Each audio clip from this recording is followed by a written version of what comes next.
Mic check 1 2 1 2. Hello everyone. My name is Jaya and welcome back to another mini mic'd up series. How you doing? I hope you like my puff today. Got a compliment as I was dropping off a Jaya package. He rolled his window down and was like, "My sister, you are beautiful." I was like, "Oh my gosh, thank you." He was like, "You have a nice day." I was like, "You too." So nice. Like, I love that. Like, there's nothing wrong with telling women that they're beautiful. Just don't try to mac afterwards, because no one got time for that. I was on a mission, but he was nice, and that kind of made my day. Thank you, random stranger. But anyway, hello, if you're new here, my name is Jaya. I'm a professional dancer. I'm a dance educator, but I'm also the founder of Jaya, a dancer brand for everyone. And welcome back to my channel. If you're new here, I suggest you go and check out my other mini mic'd up series to kind of get a feel of what's going on over here in these Jaya streets of YouTube. I have a special one for you guys today. I realized that you guys really like story times, and boy, do I have a bunch of stories that I can share. So we're going to share another one of those today. Today's story is the time I danced at a rave. This is a very fascinating story. It includes my mom and dad, which is hilarious. But yeah, let's just get right into it. Let's talk about how the time I danced at a rave. In high school, I was on dance team. My dance team coach, Shelby, what's good, Shelby? She just had a lot of like connections to all these various gigs. And this specific gig was called Neon Lights, I believe. Actually, I got my handy dandy iPad. Life in Color. I don't think it's called that anymore. I think they changed the name. They still do it, but I think they changed the name. But in 2013, this is when all of this took place. That's the name of the rave. And this rave took place on New Year's Eve. I grew up going to church on New Year's.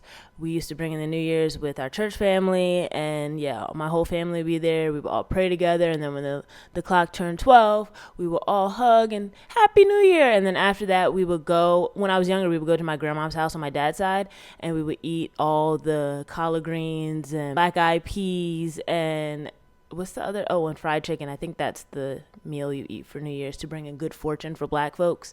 If you black, you know. But this year, 2013, was a different year. Instead of going to church, I had to dance at this rave. Now, I was 17 at the time. So that's the reason why my parents had to be there, because I was underage. So this story is hilarious. My parents, imagine, older black generation of parents, Christians, holy sanctified, going to a rave, okay? And to be honest, like I told you, when I was younger, I wasn't really into a lot of things, a lot of like being outside in my teenage years. So I honestly didn't really know what a rave entailed either until I got there. We perform, and the energy that I got on that stage honestly has been unmatched since then. Like, I've performed in various venues and things like that, and honestly, like, my specialty is concert dance, so that's a lot of times what I perform. But this specific one, the energy was crazy. The music was going, the lights were going, they had smoke machines, we were wearing neon, because obviously it's neon in color. We were wearing neon, there was paint being thrown. After we performed, Steve Aiko came out after us, and if you know anything about Steve Aiko, he's an amazing rave or just EDM dope DJ. After we got off stage, he was like coming on, and we were all like, "Oh my gosh, it's Steve!" And like all the security guards were like, "Okay guys, all right, keep moving, get off stage." We were like, "Oh, Steve!" Like, so we got to like kind of jam with him for a little bit as he was coming on and we were coming off. So we got to pass Steve Aiko. That was really, really cool. And this is where the funny part begins. Because I was underage, I had to leave immediately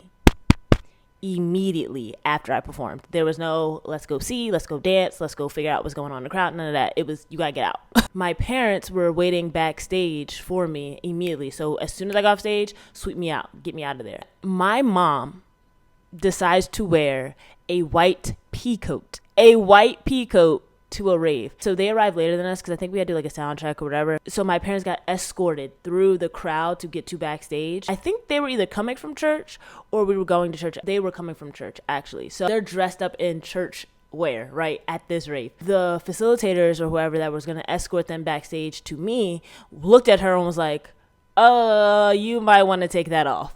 And she's like, what? And mind you, this is New Year's in Jersey, so it's cold. It's like snowing or on the verge of snowing. And so they grab my mom's pea coat, they turn it inside out, they wrap it in a ball and tuck it into their jackets as they escort my parents through the venue. And my mom is just like confused, like, why they gotta do all that? And then they open the doors and my parents see everything. They see the paint, they see the drugs, the drugged out, just everyone going crazy, the music, the lights. And my dad is like, where's my daughter? What did she get us into?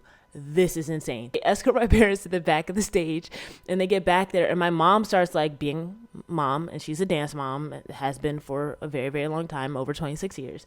And she's just taking pictures and videos backstage, and they're looking at her like, why is she taking pictures? And my mom's like, that's my daughter. I'm recording my daughter. And they're like, ma'am, you can't record back here. Like, and she's like, oh, okay. So my mom stops recording, whatever. And my dad is tight boots, shoulders to his ear, tight the whole time. He's looking around, grabbing my mom, being like, heathens. So just picture that. My dad is tight. And my mom is over there like, don't you worry, don't you, because we're dancing to the Don't You Worry Child by Swedish House Mafia. And so my mom is, my mom is in there, dancing. And my dad's just like, Judy, like, focus, we gotta focus, get JM, we gotta get out. Like, my dad is ready to go. He's ready to go. My mom's having a ball. So I get off stage. Like I said, we say, hey, Steve Aiko. We off stage. I'm pretty sure my parents were backstage with Steve Aiko. Didn't even know who he was. And my mom was like, this is fun. And my dad's like, we gotta go. But my mom's like, John, relax. Like, let's just have some fun. And my dad's like, nope. So as soon as I got off stage, my dad, sweep me, get your stuff. We out. And also, my dad also did not want to go through the crowd again. He's like, we're not doing that again. I do not want to see no more zombies. Is there any other way we can exit this venue? And the guy was like, yeah, I mean, you got this door. You're going to have to hop over some stuff. They had the hoses, I guess, because it's a big tent. So they had like the hoses for like air and like circulation, I guess, or whatever.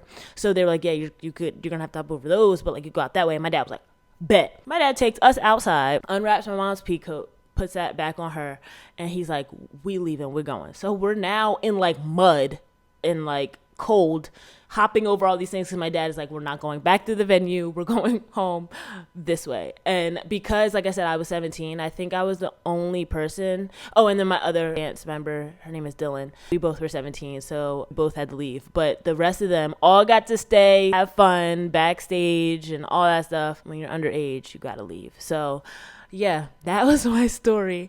My parents will never forget. My dad still brings it up to this day. Like, I cannot believe you had us up in that rave in these Atlantic City streets with your mom and her white peacoat on the day that we're supposed to be spending at church. And I was just like, I honestly didn't know it was going to be like this. So it is what it is. Yeah, I hope you enjoyed this video. Like I said, I will put the link to the entire video. It's on YouTube. I'll put the link in my description so you guys can go check out the whole video, because it's a vibe. It is a vibe. But yeah, that's the time that I danced at a rave and almost gave my dad a heart attack, to be quite honest. But anyway, don't forget to like, comment, share, subscribe, and I'll see you guys again very soon. Okay, bye.